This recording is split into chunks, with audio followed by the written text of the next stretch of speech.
Le folklore du Grèce empruntait beaucoup au revival néo-païen dont l'Allemagne et les pays scandinaves ont été le théâtre et dont on peut faire remonter l'origine au romantisme et à la tétralogie de Wagner, revival dont l'importance reste fort mal connue en France. Curieusement, alors que les racines gauloises de la France sont infiniment plus profondes que ses racines nordiques et que les poèmes d'Ossian ont fécondé une bonne part du romantisme français, les religions celtiques, leur mythologie, leur panthéon occupaient une place secondaire dans l'imaginaire du Grèce. Est-ce parce que le celtisme et le christianisme avaient eu partie liée ? Personnellement, le monde celtique m'attirait plus que le monde nordique, ce qui ne correspondait pas à la sensibilité dominante du Grèce il y a 40 ans. Il y avait même une sorte de rivalité entre les tenants de la religion nordique, considérée comme plus purement païenne, et ceux des religions celtiques jugées moins pures. Les uns arboraient le traditionnel marteau de Thor en argent, ce qui à l'époque représentait vraiment une affirmation identitaire forte et singulière. Alors que depuis la mode souvent affreusement vulgaire de l'heroic fantasy, on en trouve à tous les coins de rue. Les autres préféraient le tricelle. Quant à moi, j'avais trouvé un compromis. Toujours dans les années 70, j'avais acheté en Écosse un bijou reproduisant une croix en forme d'arbre, thème symbolique aussi bien chrétien que païen, appuyé sur une base évoquant plus ou moins un marteau de Thor. Je l'ai longtemps porté, puis je l'ai remisé lorsque je me suis détaché de ce folklore néo-païen souvent ridicule et dépourvu, il faut bien le dire, de dimension authentiquement spirituelle, contrairement à l'iconographie chrétienne dont je voyais bien la ferveur qu'elle inspirait, notamment dans les églises que j'aimais à fréquenter pour y ressentir le souffle de l'esprit, lequel, n'en déplaise aux mânes de Renan, avait délaissé le Parthénon depuis des siècles et des siècles. On peut le déplorer, mais c'est ainsi. Cela dit, je porte à nouveau ma petite croix ensemble chrétienne, celtique et nordique, très exactement, depuis ma visite de l'abbaye de Hautecombe, le 20 octobre 2014, où je fus littéralement foudroyé par la beauté incandescente d'une très jeune nonne, qui était peut-être un avatar pré-raphaélite de la Deirdre irlandaise. J'ajouterai que cette espèce de christopaganisme vers lequel je tendais s'abreuvait également, et non sans contradiction, au monde un peu mystérieux des cathares, dont nombre de mes amis étaient férus. J'y serai introduit par le biais de la fiction, les traditions cathares et le martyre de leurs adeptes, fertilisant facilement les imaginations. Je lirai ainsi Nouveau Cathare pour Montségur de Saint-Loup, l'un de ses meilleurs romans, Le Trésor des Albigeois de Maurice Magre et Montségur de Raymond Abellio, et plus sérieusement, j'étudierai la poésie des troubadours au point de confectionner un vers en Languedoc et de le glisser dans un poème qui me fut inspiré à Ribérac par Arnaud Daniel, le Miglior Fabbro selon Dante et Ezra Pound. Cette approche païenne, je ne la nie pas, je la revendique même. Le christianisme dans lequel je me reconnais est un christianisme marcioniste, un christianisme de rupture avec l'Ancien Testament, un christianisme qui avait vocation à se substituer aux anciennes religions païennes moribondes dont il hériterait largement, à commencer par leur espace historique et politique. On insiste beaucoup sur sa nouveauté révolutionnaire, mais moi, je vois surtout en quoi il participe du monde grec traditionnel et même en quoi il le proroge, comme l'ont bien vu Simone Weil, pour qui l'Ancien Testament, c'est l'Iliade et l'Odyssée, et Éric Werner, qui dans le temps d'Antigone, met en pleine lumière le lien qui unit Héraclite, Sophocle et le Christ. Lorsque j'ai lu pour la première fois les évangiles, très tardivement, j'ai été frappé par un enseignement moral d'une incroyable simplicité, auquel le socialiste que je suis ne pouvait évidemment être insensible. Ce christianisme-là, j'y avais été préparé par la lecture de Villon ou de Peggy, voire par certains films comme Le Fils du désert de John Ford. En ce qui me concerne, il s'agit, jusqu'à nouvel ordre, d'un christianisme athée. Une seconde chose qui m'a frappé dans les évangiles, c'est leur beauté littéraire. Aucun texte ancien ne donne à voir et à sentir l'Antiquité de façon aussi concrète, aussi immédiate, aussi sensible, aussi familière. Le pain sans le pain dans les évangiles, le poisson sans le poisson, le vin sans le vin, les soldats sentent la caserne, les hommes et les femmes sont là, dans leurs habits de tous les jours ou du dimanche. Leur présence est aussi forte que dans les romans de Simenon. Dans un autre livre, Éric Werner a dit en substance que les évangiles inauguraient l'âge du réalisme occidental. Je nuancerai toutefois le propos en faisant observer que le roman moderne, le roman réaliste, est également en germe dans l'Odyssée et dans l'Énéide, notamment dans leur dimension féministe.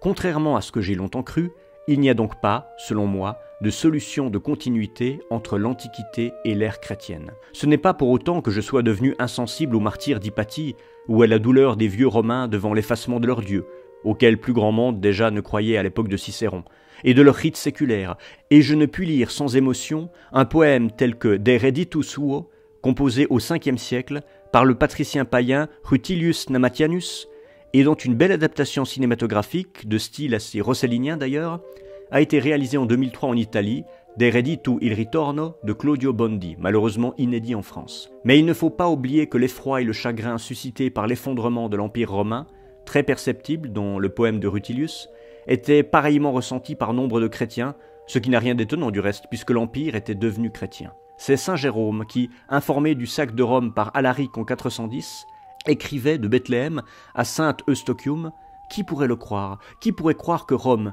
bâtie à travers les âges par la conquête du monde, est tombée, que la mère des nations est devenue leur tombeau?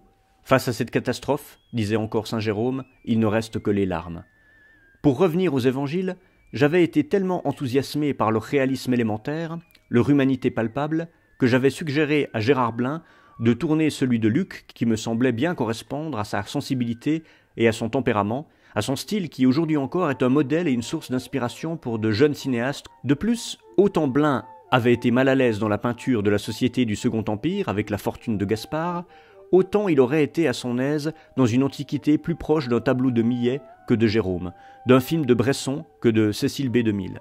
Je pense qu'un évangile de Luc, réalisé par Gérard Blin, aurait eu sa place, dans l'histoire du cinéma, entre l'évangile selon saint Matthieu de Pasolini et la dernière tentation du Christ de Scorsese, ce chef-d'œuvre ignoré, et au premier chef par les catholiques.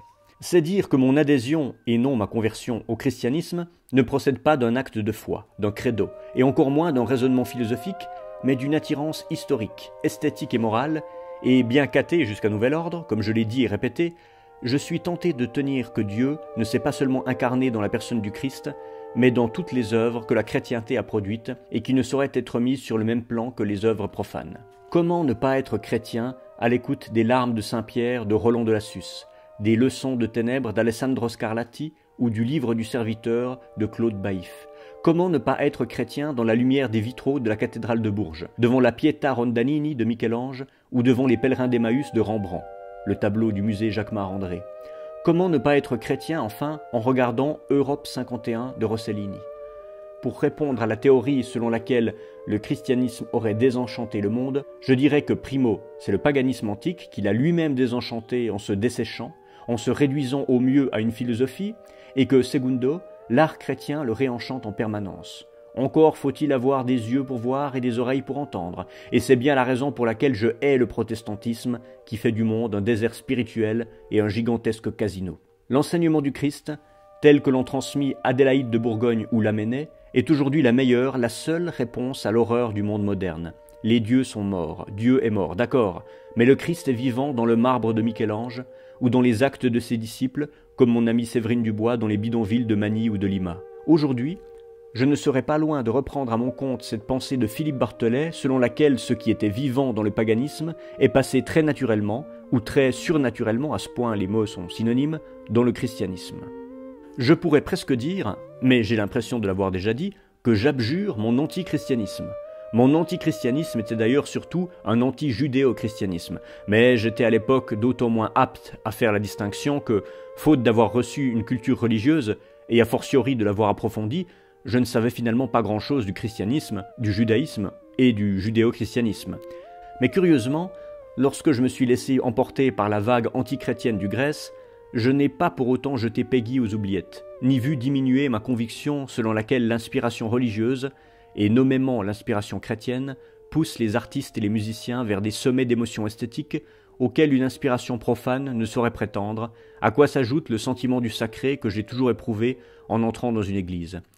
J'ai été jusqu'à soutenir devant certains de mes amis du Grèce la théorie selon laquelle les dieux chassés de leur temple par les chrétiens s'étaient tout simplement réfugiés dans les églises qui leur étaient substituées, ce qui n'a pas manqué d'en faire sourciller quelques-uns. Le Parthénon est un monument d'une splendeur insurpassable.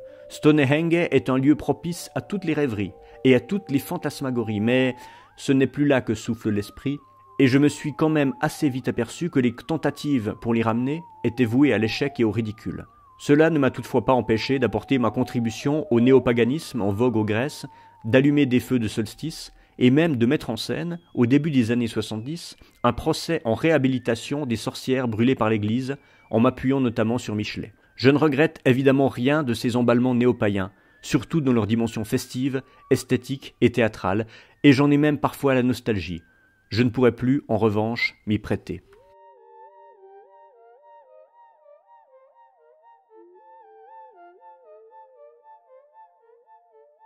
Cette lecture est extraite du livre « La République n'a pas besoin de savants » de Michel Marmin, paru en 2017 aux éditions Pierre-Guillaume Deroux.